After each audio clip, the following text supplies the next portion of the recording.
Vous êtes sur TOUTV Africa, mesdames et messieurs, bonjour et bienvenue dans Gatigo. C'est à travers un communiqué publié par le Conseil européen ce 20 février 2023 que l'on apprend l'existence d'un partenariat militaire entre le Niger et l'Union européenne.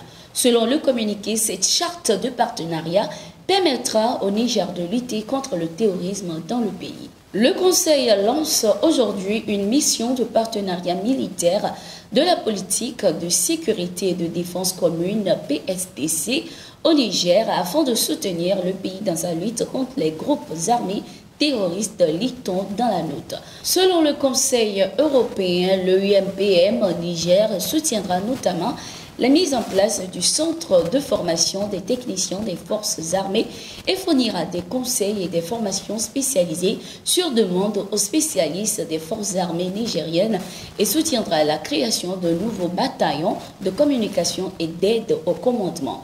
Le partenariat a été établi le 12 décembre 2022 à la demande du Niger. Cet accord intervient alors que la présence des forces étrangères, notamment françaises, irrite les populations nigériennes qui exigent le départ de celles-ci. 14 centrales syndicales nigériennes exigent officiellement le départ de bases militaires étrangères du pays.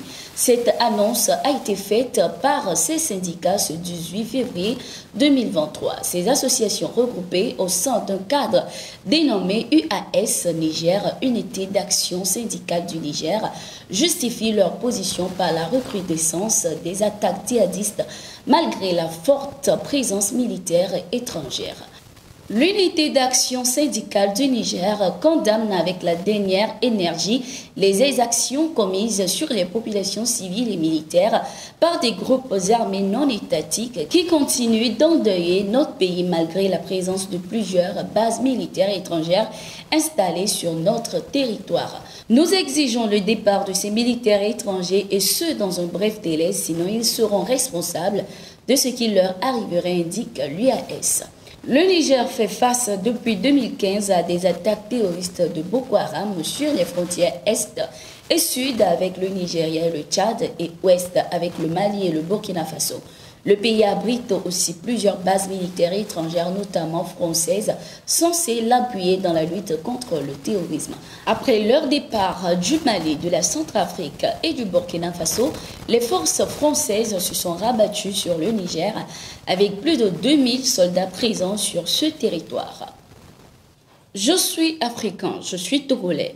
Le nouveau paradigme pour le continent africain, ici et maintenant, c'est d'être nous-mêmes. Nous avons notre vision de changer notre continent et c'est important. Nous ne voulons pas être un chiot pour l'Ouest ou l'Est. Nous sommes africains. Ces propos sont de Robert Doucet, ministre togolais des Affaires étrangères. Il les a prononcés lors de la conférence de Munich sur la sécurité tenue du 17 au 19 février 2023 dans la capitale économique de l'Allemagne. Le diplomate togolais n'a pas mâché ses mots en ce qui concerne le terrorisme qui sévit dans le Sahel et qui affecte son pays, le Togo. Le chef de la diplomatie togolaise a par ailleurs fait savoir que le continent africain veut prendre ses responsabilités et faire les choses suivant sa vision. La région subsaharienne enregistre depuis une dizaine d'années des groupes terroristes qui y perpètrent des attaques et se répandent dans toute la sous-région ouest africaine. Le diplomate togolais a en marge de cette conférence eu des échanges avec d'autres personnalités parmi lesquelles le ministre russe des Affaires étrangères Sergueï Lavrov. Personne ne me fera taire sur les questions liées à la cherté de la vie, aux injustices et aux abus de pouvoir, aux violations constitutionnelles, à la réconciliation nationale qui est restée un slogan, à la caporalisation des médias d'État. Mon combat pour la liberté d'expression dans un message démocratique et respectueux des droits de l'homme ne s'arrêtera pas et la prison ne me fera pas taire. Nous sommes en Côte d'Ivoire et là, c'est la déclaration de Pulchérik Balé, présidente de l'organisation alternative citoyenne ivoirienne lors d'une conférence de presse tenue ce 17 février 2023.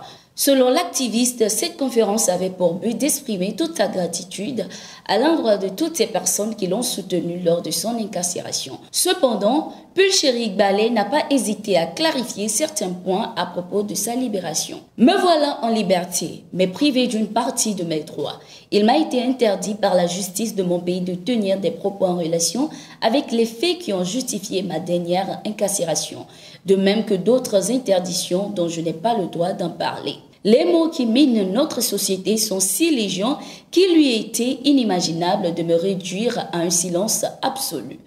La liberté d'expression est un droit constitutionnel et c'est la société civile qui exerce ce droit sans pression pour assumer son rôle de contrôle de l'action publique.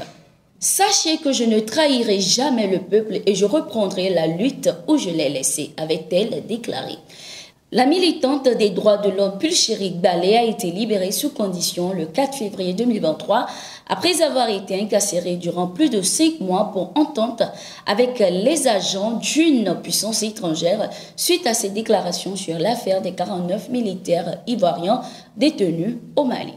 Le Bénin et le Burkina Faso renforcent leur coopération. Ce 16 février 2023, le président béninois Patrice Talon était en visite de travail à Ouagadougou. Ceci afin d'avoir un tête-à-tête avec le président de la transition burkinabé, le capitaine Ibrahim Traoré.